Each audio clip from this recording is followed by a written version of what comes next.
Hey y'all, it's me, Nisha, coming out with a video today, and as you can see, it's an unboxing.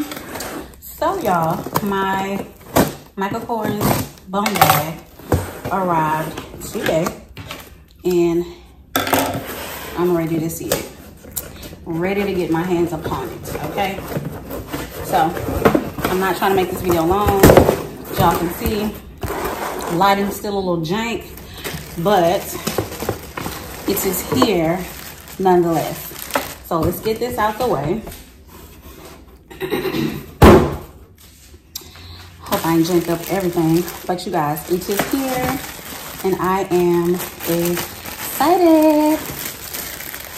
So excited because I wore my other one that I showed you guys in my other video. Oh my god, this one is a nice size. Oh my goodness,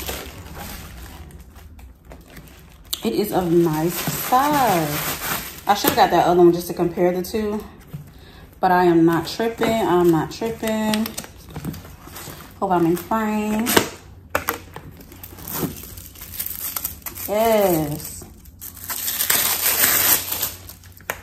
I like this. I like it. I like it. So I'm about to get this all unwrapped, and I'm gonna come right back.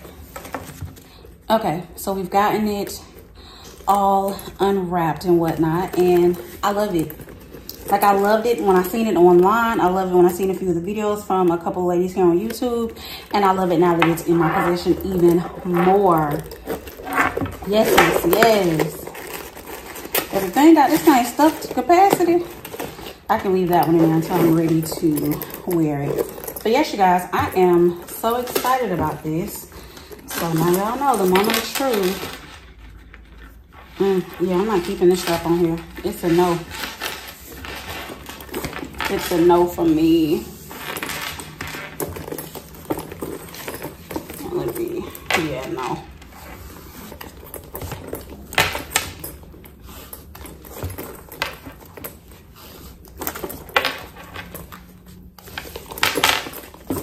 So that is as far as it will go because the leather is like stopping it right here.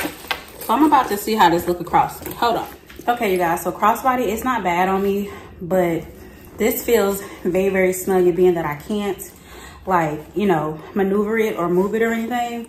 Like, it's not bad. I'm hoping y'all seeing me. It's not bad. But, yeah, I'm so glad I'm going to cut this strap, because if you are larger than me, I don't know if you would be okay with this strap. Like this. I know I wouldn't be able to get this around my waist. Like, it's a no ma'am. It's no ma'am. Okay, but like this is cool. But I had every intention on cutting this strap anyway and using either my Jamie strap or my strap from my Smith tote, because I don't really carry that bag with the strap. So either one of those will work because they both have silver hardware. So one of the two is going on this bag right here. All right, y'all, so that's the unboxing of this cutie right here. Y'all know what? I didn't even tell y'all the name of the darn bum bag. Child, I'm getting rusty. I need to do this a little more often. I'm getting rusty, okay? So this is the Maisie. Yeah, Maisie 2-in-1 waist pack in black. And it's so stinking cute. Oh my gosh, it's so stinking cute. I'm so excited to have this. This is real cute. Real, real cute. I would not leave that there, but it's really, really cute. So yeah, I'll be giving y'all most definitely an update on this bum bag. Well, I'm for sure gonna cut these straps off because it ain't gonna work for you, girl. I needed to move where I wanted to move, not just where it wants to move. You know what I'm saying? So yeah, y'all stay tuned for that, and I will see y'all in my next video. Till then, bye, lovies.